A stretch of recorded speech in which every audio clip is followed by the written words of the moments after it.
Well, howdy there, and greetings, fellow wanderers. Jacob Wile here, And Tiki too. and welcome to Wandering Over Yonder, a vlog series where I take Tiki on a voyage through Craig McCracken's madcap Disney XD series Wander Over Yonder. Having been to the show before, it is my job to show him the ins and outs of this strange universe. And this time we have the Time Bomb. Oh yeah. Oh yeah. Jacob, I am very conflicted about this episode.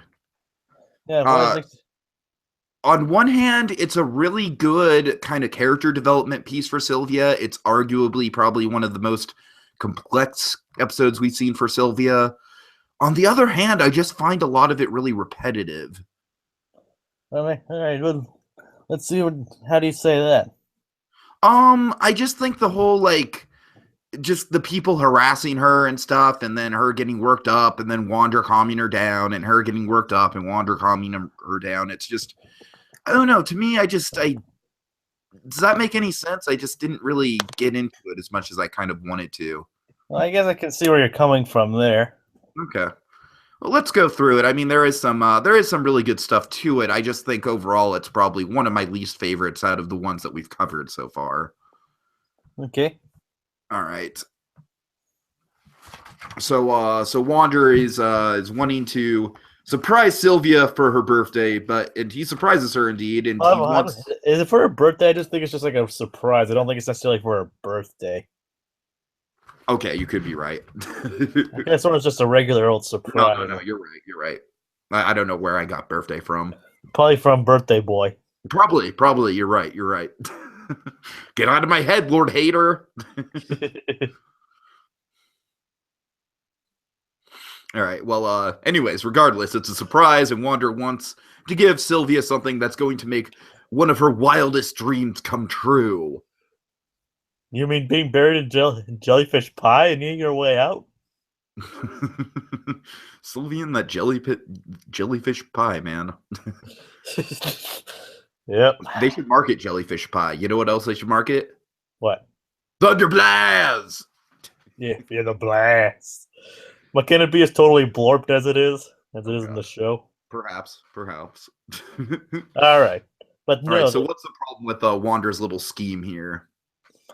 Massive competition issues. Yeah. So what exactly is going on? Wander basically entered Sylvia into this giant intergalactic race that happens annually. Yeah, for the last 500 years, apparently. But he remembers that she always wanted to try and win the race, but never could. But apparently she never told him why. But then we learned by someone who looks like that by two people who one looked like that flag thing from Phantom Menace, and with his accomplice who looks like Bendy. Oh God! Two characters people could live without. I know, right? You're thinking of Sebulba, right? Yeah, the fly guy from Phantom. Yeah. Clone Anakin and his mom. Oh, okay. You're thinking of Watto. Yeah, Watto. That's his name. I'm an Italian stereotype. Basically, Watto and Bendy. That's what I don't even remember their names. I'll just call them Watto and Bendy. That's basically. God. That's fair enough. Watto and Bendy. All right. I'm down with that. That's basically who they are. Pretty much. Except much less except the stock guy. I think that's what his name is. He's much less annoying than Bendy. Yeah, but I think in general their presence in the episode is kind of what made me not really gravitate toward this episode all that much, because I just kind of found these characters to be annoying and repetitive. Kinda. So it's like, yeah, we started with the whole TikTok thing. It's only a matter of time. Then Wander asks like TikTok, and Sylvia's like, well, that's kind of connected to my nickname. Well, what was your nickname? Quickie McQuickerson? Roger the clockmaker, because you used to make clocks? I love that. That's so delightfully random. And she's like, no. And then it's revealed and then the title card reveals what her nickname is. Yeah, good title card reveal. And this whole episode kind of feels like a Mario Kart course, to tell you the truth, which is good and bad in some ways. It's very much an action-heavy episode, I think. Kinda. All right. Like I said, Jacob, the one good thing about this episode, or, one of the good things about this episode, I shouldn't say like the singular good thing about it, is we do get some development on Sylvia, and it's cool to see her in this kind of mode, because it's terrifying. We see. We've seen her use her fists and get angry before, but never quite to this extent. Well, yeah, because her eyes are going red, her veins are popping out of her neck. She's foaming at the mouth as Watto's kind of expositing, and that's when the time bomb really goes off. That's when she loses. She's the time bomb. Oh yeah. Okay, so like I said, very Mario Kart-esque. They go through this giant loop, which is pretty cool. Yeah. But Wander the entire time to calm her down, like, think of your happy place. Like, he's like trying to be like a morning radio DJ. Oh my god, and that is probably the best moment in the episode. Like, this is DJ Wander dialing into your AM radio station. You're about to experience the Sue sax of Dr. Smooth. Let it enter your soul. Oh god, that was lovely, Jacob. I actually like that gag. Yeah, well, you have to admit Jack McBrayer does a great job as Wander here. Yeah, and oh my god, I just want to hear Jack McBrayer as like a radio DJ now. Yeah, doing the Wander voice. Right, exactly. Like I would listen to a whole radio show of that. Even if you. I mean, I like jazz, so that would be. Yeah, totally.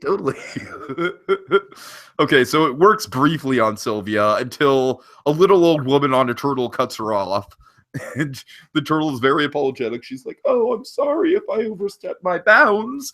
I'll overstep your bounds." Yeah. Oh god. That was pretty good though. Yeah, that was funny. And then you like chase. I don't know, Jacob. Just the whole. You keep calling me. I'm sorry. I'm fine. I'm not. You know how many hours of podcasting I've done with that man? Yeah, I know. Like I said, I'm not chastising you or anything. Well, I'm chastising myself. I know. I'm just saying. You just keep doing that. It's just funny. Okay. But go ahead with what you were saying. Yeah, let's see. I just don't like how we have these bullies on the sidelines just kind of constantly just expositing like, oh yeah, that's why they call her Time Bomb, because she explodes. Get it? Time Bomb explodes? I don't know, Jacob. Just that stuff, it's repetitive to me. Well, yeah, the good thing I get the joke. I get it. It's like she's a time bomb. She gets angry. She blows up. I get it. You don't need to like repeat it 5 times throughout the episode. I'm just glad they're not in the entire episode. Yeah, but I think there are too much of it, even at that. Okay, so Wander's next day, when they get to the loop, they get surrounded. Which almost sets her off until Wander guides her to her happy place. Marshville Apple Meadow. Yep. Where he guides her. Go left. We go straight hard right. Duck. Shimmy step left. Shimmy step right. Okay, now here comes the tricky part. Left, right, up, down, left, right. Yeah. Oh, and another surprise. We made it. And of course, they were in the lead, but Watto and Bendy are right next to them, or right on their tail. Of course, god damn it. Yeah, it's just aggravates her again to the point of like attacking Bendy, and until like Wander tries to calm her down. It's like, get off my back. And might I just say, like, ripping Bendy's head off is probably something every Foster's fan has wanted to do at some point. Pretty much. Okay. But that's basically what she did. Although I'm not sure how intentional that joke actually is. I hope it's intentional. I hope so too, but it's probably not. I hear ya. But she's like Wander tries to calm her down. It's like, oh, get off my back, and like bucks him off almost violently off. Mm-hmm. Which is almost kind of shocking to see, considering how they're how much they're. It's only when she realizes that she's been attacking a puppet. God.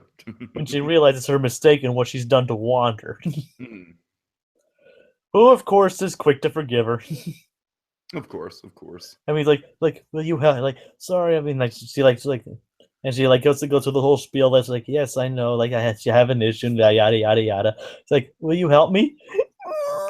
And then, of course, as soon as Wander hears, "Will you help me?" I mean, come on, it's over at that point. It's over. Yeah. I mean, it didn't seem like he was going to forgive her until she said help. Yeah. Help is the magic word with Wander. Well, who knows? He didn't see his face. He had his back turned, so maybe he's just waiting for her or something. Who knows? Fair enough. I mean, maybe he was willing to go to help her anyway because they're friends. Mm. But it was the H word that the magic H word. Oh god. All right, so let's see. We get some really cool camera angles of the race as we're kind of zooming in on all the people kind of heading towards the finish line.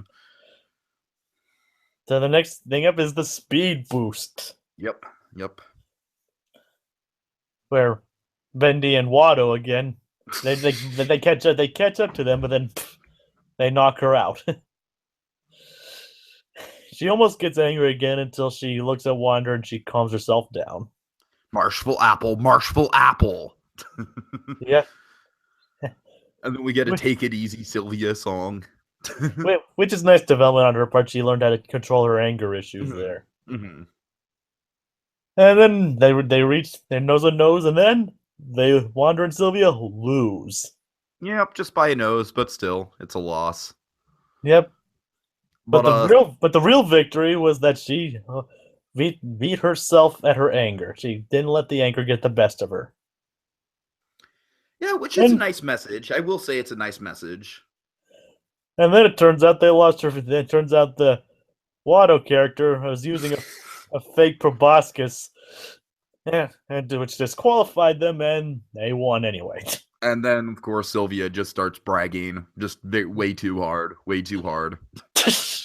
It's like next we're gonna. How about next time we work on you being a sore winner? All right. So, Jacob, I know my issues on this episode are relatively minor overall. I guess to tell you the truth, that kind of speaks more to how I've been enjoying the rest of the season so much. Because when I do notice something kind of out of place and kind of irritating, like the Watto character was this episode and the Bendy character, where it was just kind of like, all right, I get it. Like, shut the fuck up about her being a time bomb. It's like, it's just repetitive. There is definitely some good stuff in this episode. Wander, as always, very, very funny. Love his AM radio personality voice. Just not the strongest episode for me. Probably in like the bottom 5 of episodes we reviewed so far. I can see that. I mean, we haven't revealed much anyway, so. Well, yeah. So, kind of as we're kind of nearing the quarter way mark in the series, it's probably the bottom 5 of the first quarter of the episodes we've gotten so far. Probably. I can probably see where you'd go with that. All right. Your final thoughts on this? I said there's some solid character development on Sylvia's part. I like how her character just basically learns how to calm herself down, goes to a happy place, and with the help of a friend, of course. Mm-hmm. All right, Jacob. The next episode up is The Tourist. Is this another 22-minute episode? No, it's not. It's like, that thing where they only are 11 minutes at a time kind of thing. Yeah, but I only asked because it's the only episode that aired that. Oh, wait, I guess this is weird. It's just kind of a weird airing schedule because The Nice Guy and the Time Bomb aired on June 10th, 2014, and then The Tourist aired on June 11th, 2014. So I guess they're having some sort of event there. I have no idea because the next 2 episodes after The Tourist are The Day and the Night, The Day and the Night, yeah. Which I think we should probably take the time to review The Tourist on its own and then do another block where we do The Day and the Night. Yeah, because The Day and the Night, you'll see why they definitely need to be done together. For sure.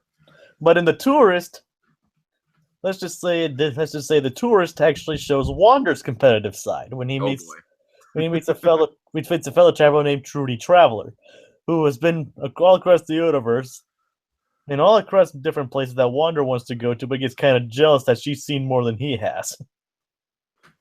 Okay. And his competitive side gets shown. That's interesting. That's a cool wrinkle to his character as well. Interesting. Yeah, this time it's Wander's competitive side that gets shown.